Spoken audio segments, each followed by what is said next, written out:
Hello, everybody, and welcome to the Afternoon Tune. I'm your host, Josh, and with me are my two co-hosts. It's your boy, Chayse. And it's your boy, Nick. Mandalorian. So, newest episode, and it's simply titled The Jedi. And we think we all know what that is in reference to the big reveal that, and I love how they didn't waste any time, because coming into the episode, I was like, you know what I bet they're gonna do? I bet they're gonna wait till the very last scene and have her turn around and take off her hood. I bet she's gonna do some shit like that. And yeah, it's gonna be like Mando gets ambushed. They all got him dead to rights, and then out of nowhere you see two lightsabers ignite. And that was going to be the reveal of Ahsoka Tano. But thank God they get right into it. Yeah. First scene of the episode, you see her lightsabers ignite, and she's trying to take on this fortress, another village that has to be saved. It seems like another goddamn village that needs to be saved. Yeah, there's always a village of people that need to be saved. Always in these episodes, in Star Wars, there's always a village of people, and it's her trying to break through this fortress that's keeping these people hostage by this oppressive ruler. And it's great to see her, like, she's stalking these people that are trying to protect the fortress, and just cutting them down one by one. And you see, like, in the mist. It definitely recontextualizes, like, to the layman of this universe, how terrifying the Jedi would be. Mm-hmm. Yeah. Because at least with the first scene, there was a lot of, like, almost horror, like, camera work with the. Like, I was seeing, like, a lot of, like, really fast, like, push-in shots. It reminded me a lot of The Evil Dead, almost. Yeah. Yeah, she moves like a monster. Yeah, like the Predator or something. Yeah, it's showing off really how ill-equipped most armies are to deal with Jedi. Mm-hmm. Yeah, and you see her pick off these guards one by one, which was a very great opening scene.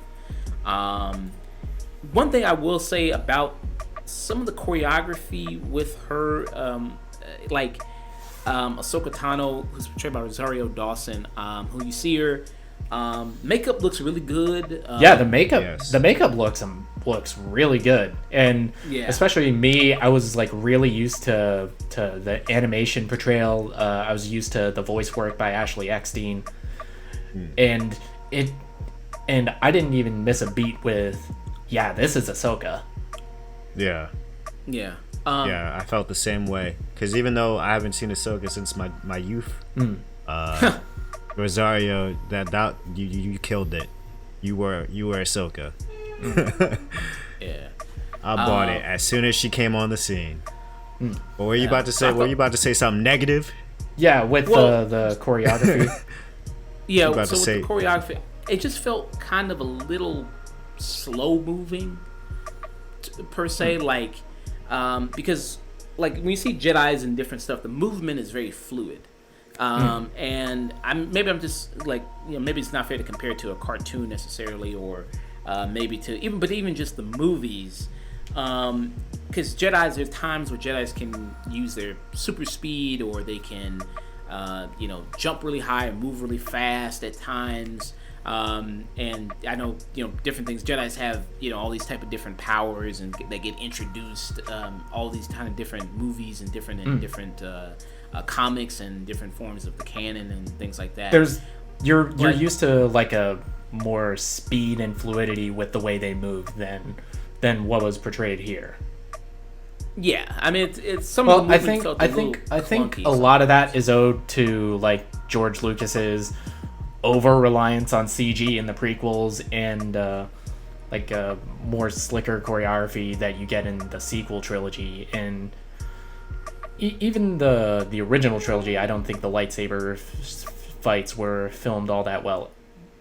I think they're amazing, but I don't know but they're not on the level of, like, the Raid or any like great sword fight scenes in there. Well, no, but here it makes sense because Ahsoka is much older. She's much older than we've seen her. Even a lot of like the speed criticism, a lot of that was owed to that until like the final episodes of Clone Wars, all of the lightsaber fights were completely CG animated, whereas in like the last season of Clone Wars they did full motion capture when she fought Maul. I mean, maybe it could be that. Maybe maybe it's the age thing. Maybe it is. They don't want to make it look too sleek and everything like that. But even in the sequel trilogy, I thought they did a good job with the choreography, with the lightsabers and the battle. And they do a very, very good job at the last part of this episode, which we'll get to, of a battle. I was about to say. They do. I was about to bring that up. That was like, that was easily the best fight scene in the entire show. In the show, and I would say in like this whole Disney era of Star Wars. Yeah, I could give you that. As far as like one-on-one fights. Yeah, because the emotion, I haven't felt that way. Yeah, the emotion, the tension. Yeah. So we'll get to that. Okay. So we'll talk about the episode. It starts off really great. Opening scene of you seeing Rosario Dawson as Ahsoka Tano, which was very, very well done. I thought the way they shot it. And you see, Michael Biehn, who people know from the Terminator movie. He was in the very first Terminator. He was the original Kyle Reese. So I've been, hey, that guy, he's still working, still acting. Good to see him. Was pretty nice. And you see that, okay, so Pedro Pascal, Mando character, finally going to this planet to meet up. He's finally going to meet the Jedi that he's going to pass off the kid to, so this Jedi can teach Baby Yoda the Force. And it's this planet called the Corvus. It's the city, Colden, and the planet is Corvus. So lands on the planet, and he introduces himself to the Morgan Elsbeth, who's the main antagonist of the episode, who's played by Diana Lee. Diana Lee Inosanto, she's mostly a stunt performer. She's done stunt work on Alita Battle Angel, on Spy, on Banshee. Very long stunt career. Yeah. Very little dialogue, which is great. You know what I mean? For someone like who's mostly known for stunt work, everything like that, not really known for acting too much. They give her, just little dialogue here and there stuff, not too much, not too heavy. But Mando comes there with the kid, says that he'll help out. That as long as they'll do a job for him, and that is helping kill the Jedi. That they're threatened of Ahsoka Tano coming into this village and helping kind of free this village from their oppressive rule, who's ruled by Morgan Elsbeth. And the payment that Morgan Elsbeth was going to give to Mando in exchange for killing the Jedi Ahsoka Tano was pure Baskin staff made of pure Beskar armor. Beskar metal, which I didn't know that Beskar armor withstanded lightsabers. I didn't know that. I mean, in the episode, it was one of those things where if you kind of like were unfamiliar with Star Wars and you were just thinking, wait, how were the Mandalorians ever even a threat to the Jedi? And it kind of makes sense that their armor, they can't cut through their armor with lightsabers. So that kind of made it a little more credible. Yeah. So that was something. So I did not know coming into it. I wasn't sure of coming into it. So she's offering him a pure, like a staff made of pure Beskar armor, in order to track down Jedi and to kill her. But of course, we know he needs her for the information. And we see him taking the baby to Ahsoka Tano, and then that's the big thing everybody wanted to see. And we're over halfway. This is the 5th episode. We got 3 more episodes left. Do you all think Ahsoka Tano is going to come back, possibly? I think so. I mean, this show kind of is just setting her up to get a spin-off. Yeah, that's what a lot of people said. A lot of people said possibly spin-off, especially something that gets revealed towards the end of the episode. Yeah, because it's revealed that Ahsoka, she's tracking down another expanded universe character that got brought over into Rebels, Grand Admiral Thrawn. Yeah, who's got a lot of material, and I hear his books are very, very good. Like the Star Wars, there's tons of Star Wars comics, books on him. He has a good fan base of people who really love his character. I hear he's very, very good when it comes to the comics and the books. I've only ever seen him in Rebels, and he's very good in Rebels, very good villain, very good threat. He was somebody that people were calling for to be in the movies, in the sequel trilogy a lot. I would, if they do a spinoff of the Ahsoka Tano and they try to bring him in there, I would like to see maybe that possibly happen, and see him be live action. When we see her train with Baby Yoda, connecting with the Force, we learn of his true name. So it's not Baby Yoda, even though everybody's gonna still call him Baby Yoda regardless. Nobody's gonna call him, you know what I mean? So turns out the Baby Yoda's name is Grogu. Grogu. And it's nobody's gonna call him that. People's gonna call him Baby Yoda. It's Baby Yoda. Yeah, nobody's gonna call him Gaga, Goo Goo Gaga, Groot, or whatever the fuck, his new name is. Like, bro, you're Baby Yoda. It's already been deemed. It's already happened. People already made T-shirts. It is decided. It's a done deal. This is the way. This is the way. It's a done deal. It's kind of like with Mando, because like nobody calls Jin Jin. Nobody calls him Din Djarin. He is Mando. Yeah, man. People just call him Mandy, Mando. Yeah, so, that's nice that you got a name and all, but we still calling you Baby Yoda. That's just what it is. And she tells his whole history of he was raised on a Jedi temple on Coruscant, trained by Jedi masters, and then after the fall of the Republic and the rise of the Empire, that's when somebody took him and ran and brought him to safety. So she gives her whole story of Baby Yoda and his backstory and everything like that. Do you like the name reveal? Because, did you really think you needed the name for Baby Yoda or no? Or were you happy? The name reveal kind of feels inconsequential. Because what's really important is how he got away from the planet before Order 66 was... Coruscant, Yeah. Yeah, because I feel like that's going to be the bigger mystery surrounding his character. Is he was raised in the Jedi Temple. How the fuck did he survive Order 66? Yeah. I don't know. Maybe something else is going to connect there. Maybe another spinoff series. Maybe another thing they can reveal later on. I don't know. I think what's probably best is, since this is, I think now, kind of just the Mandalorian and Baby Yoda story, I think it's best that we learn all these things throughout the course of their journey together.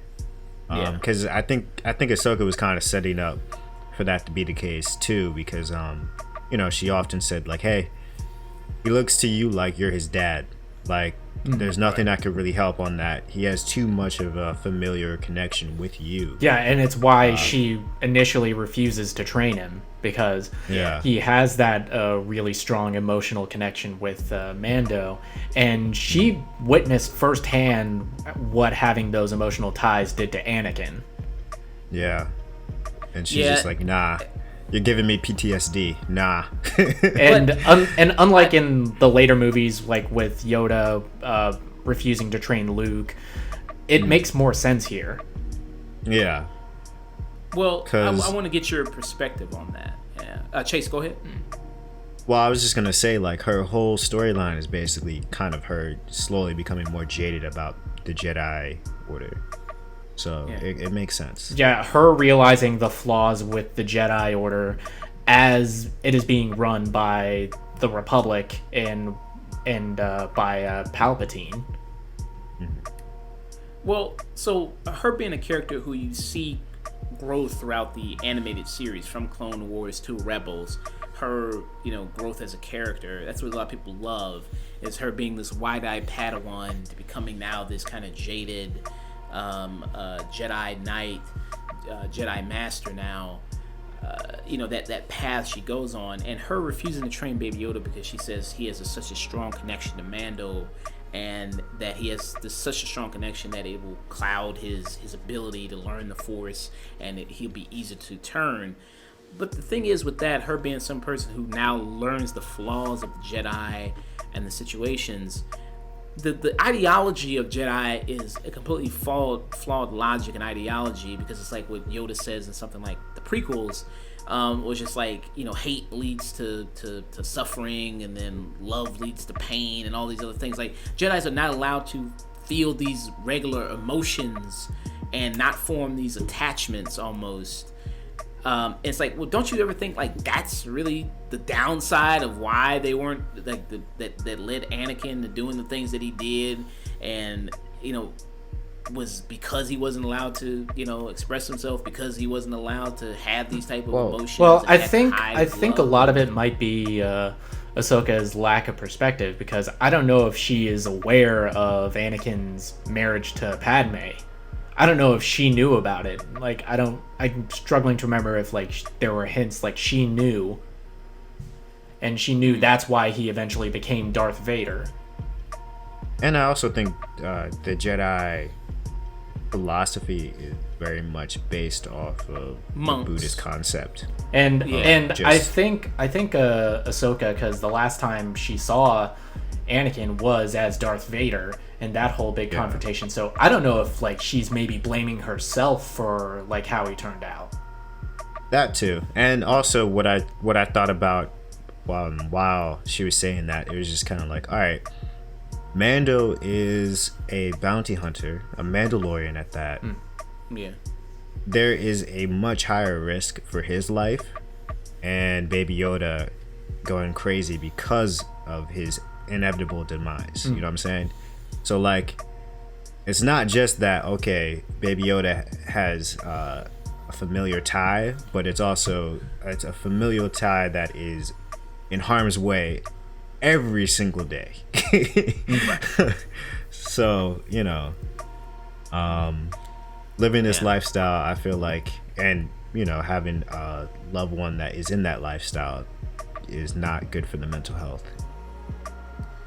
I mean, but that's the thing about teaching a Jedi how to control their emotions, how to harness their emotions, how to there's a reason the Jedi Order like essentially took children and raised them in that order. But you gotta also take into account that the kid is, even though he's a part of a species that matures slowly, he is 50. Yeah, and you get the sense that he's a lot wiser than he's letting on in like his interaction with Ahsoka. Because there's not a lot of dialogue. There's no dialogue between them at all. It's mostly them communicating through the Force. It's them mostly just basically communicating via the Force, telepathy type situation via that way. And what I mean by like he's 50, there's also, because he's 50, there is a chance for him to be sort of stuck in his ways mentally, and stuck into certain bad habits. So maybe that's what she saw as well. Maybe. They train. She trains him for a little bit and says she can't, have the training, that he has to go somewhere else. During the final time before she tells him where the exact place he has to go, they team up to take on the fortress, to free the village of the ruler there. Another free the village type situation. This is what, the 10th village he's freed. But it's like the best one though, by far. Yeah, I think this is definitely the best of the whole Free the Village episodes. I would say this episode, for me, I think is the best episode, one of the best episodes of the series, not only of this season, but I think of the series. I would agree with that too. Yeah, it's up there. Very great scene when they take on the fortress. You see Ahsoka Tano running up on the wall. You see her taking out the guards. You see Mando come out of nowhere, and then he knocks out a few people, infiltrating. So I thought that was a very good action scene. Very, very well done. I think Dave Filoni, who wrote and directed this episode, definitely made up for the episode he did with Bobby Cannavale's son. That episode, I thought that was like one of the worst episodes of season 1, and he definitely made up for that with this episode. I thought this was very, very good. And the thing we mentioned before, the big lightsaber battle, well, not lightsaber battle, but mostly just a fight that Ahsoka Tano had with the ruler there. Very good sequence. Thought it was very well done. The choreography was really nice. Very, very good. And like you said, the big reveal that she's looking for Grand Admiral Thrawn. So do you think that's going to be the key for the spinoff if they do decide to do a spinoff, is going to be her in search of Grand Admiral Thrawn? Well, that could be like the spin-off for her show. It could also be like the main overarching villain for Mandalorian, because at least in the Legends canon, Thrawn was very much the de facto emperor after the fall of Palpatine. Yeah, I'd much rather that story thread be resolved in Mando down the line than a spin-off series, to be honest. Also, if they ever wanted to get rid of Moff Gideon, if he's ever taken out in this series, you could have Thrawn be, he's much scarier than Gideon ever was. Yeah, this is who Gideon reported to. Yeah, somebody above him. So I would. Who would be your pick to play a live action Admiral Thrawn? Ideally, I'd say a Michael Fassbender or a Mads Mikkelsen type. Mads Mikkelsen type. Some people saying maybe Benedict Cumberbatch, maybe. You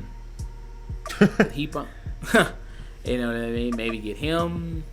I'm trying to think of who would best be somebody who really would encompass the character very well, and somebody who would be, you could see definitely coming on the show, especially for multiple episodes, who has that time to come on for multiple episodes to do, is not too busy doing it. Oh wait, yeah, because Thrawn, he's not a character like Vader or Palpatine, because he's a more charming character. He's a more intellectual character. He values like strategy and loyalty among his subordinates more than Darth Vader does. You know what I could see? And you kind of brought this to my attention by bringing up Mads. Mads' brother, who actually played Thrawn. Oh, who did the voice of Thrawn on Rebels. Yeah, if he wanted to, he could do what they did with Bo-Katan, where he just reprises the role, because pretty much looks like the character. Really? Ooh. Okay. Yeah, because it's not like Rob Paulson or Maurice LaMarche type, where you can never have their characters have them reprise that role in live action. He's like a really a tall, kind of like menacing looking guy in real life. I'm looking at I could see it. Some list here. Some people have Jason Isaacs. That's a great call. He's always playing those second tier villains. Yeah, he was Lucius Malfoy, Harry Potter series. Some people he was great in the very short-lived NBC series called Awake. Okay. On this list, I see they have Lars Mikkelsen as well. Sterling K. Brown is on this list. Tom Hiddleston, Hugh Laurie, Sacha Baron Cohen, Eva Green is on this list. Okay, that's a left field choice. I could see Jason Isaacs. That's somebody I think you could get. Somebody who is a very good actor. And then you got to think of an actor who would be willing to sit in the makeup chair for hours upon hours to get all that makeup on them to do. Ooh, someone I just thought about, Michael C. Hall. Oh, that would be a good. Yeah, Michael C. Hall. Yeah, but you think he'd be, because they're doing a reboot of Dexter, so I don't know if he'll have. I mean, you think? Right, that's only 10 episodes. Okay.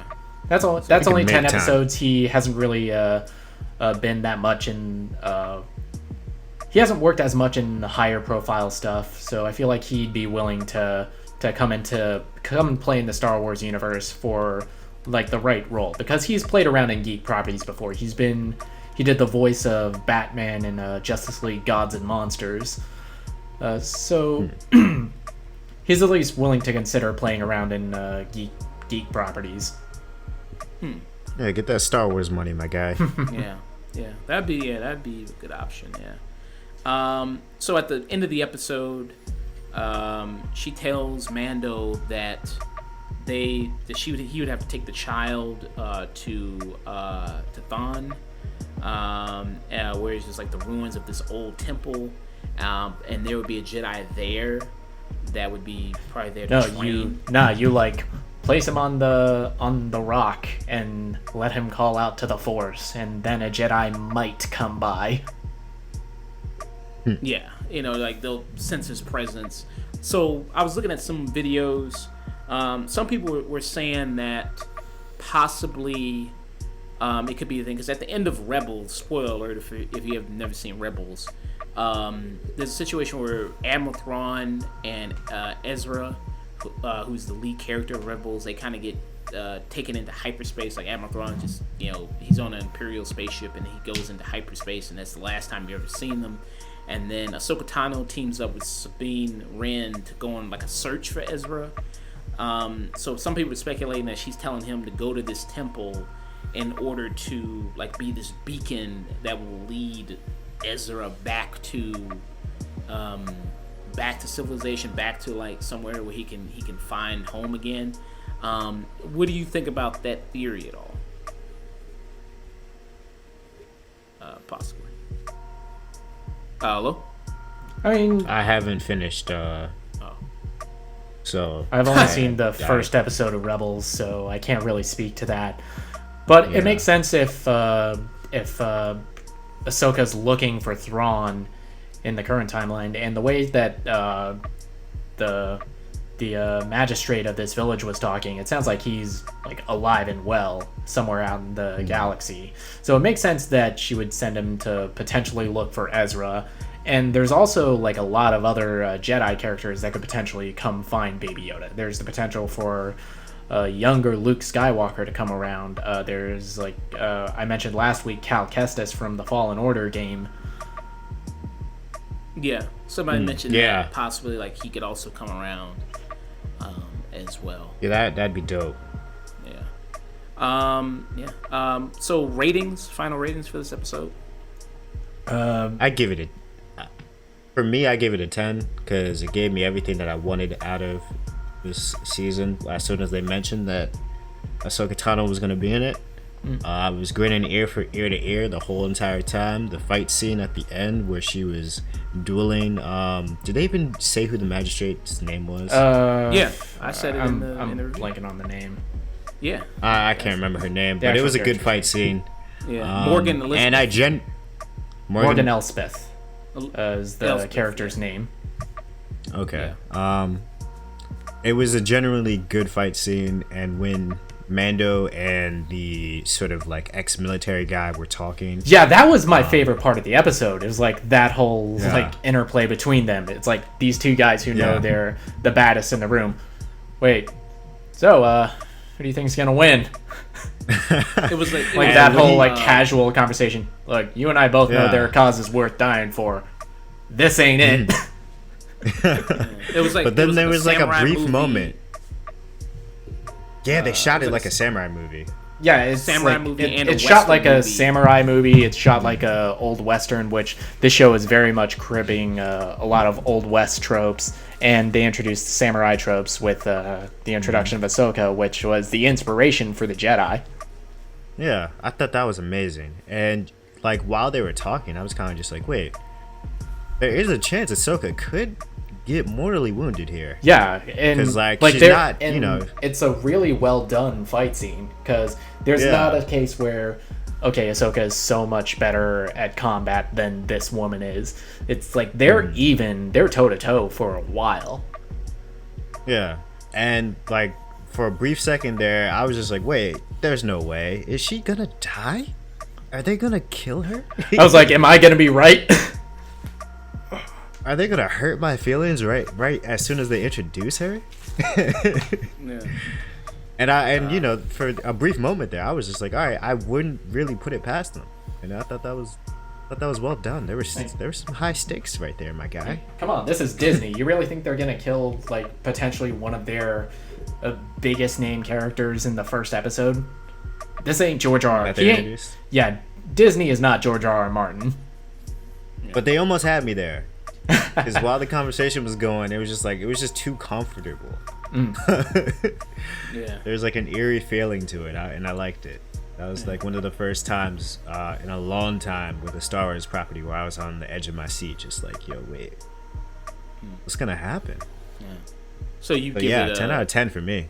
10 out of 10. Nick, what about you? Yeah. Definitely 9.5 out of 10 for me. A great reintroduction to Ahsoka Tano for Rebels and Clone Wars fans. This Rosario Dawson, she melds seamlessly into this role, especially because I was a little worried because I was so used to how Ashley Eckstein portrayed her and how she was doing the voice for so long.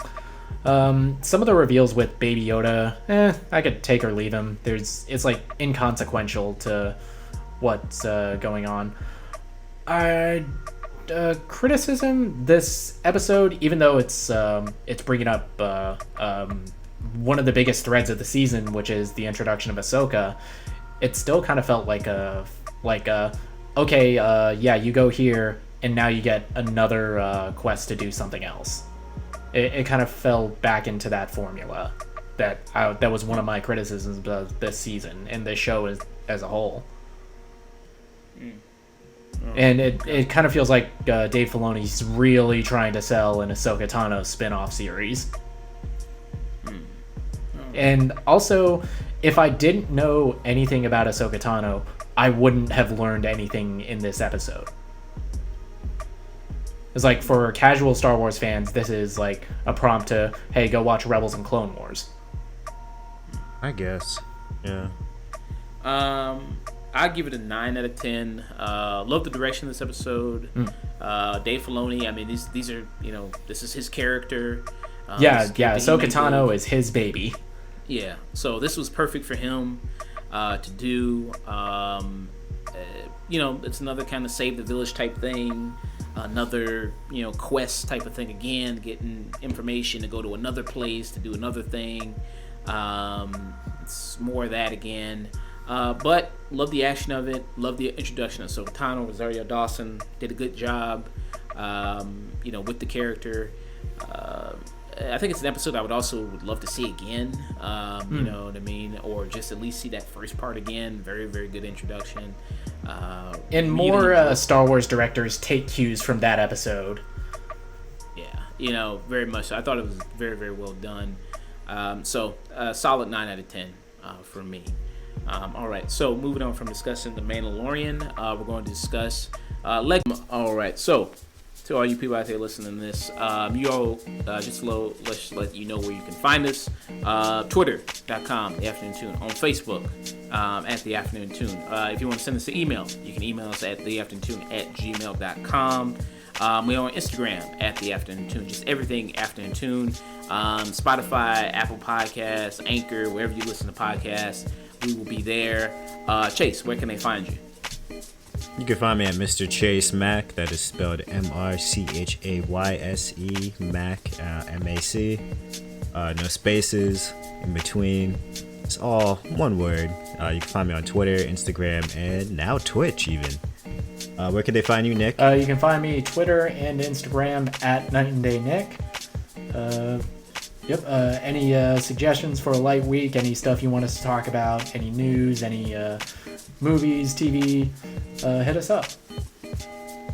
Yeah, and do not recommend Clifford. All right. So, to all you people out there, hope you enjoy listening to this. Hope you had a great Thanksgiving. Coming back at you next week. Brand new crop of topics. Yep. If you're listening to this after surviving the carnage of Black Friday, good on you.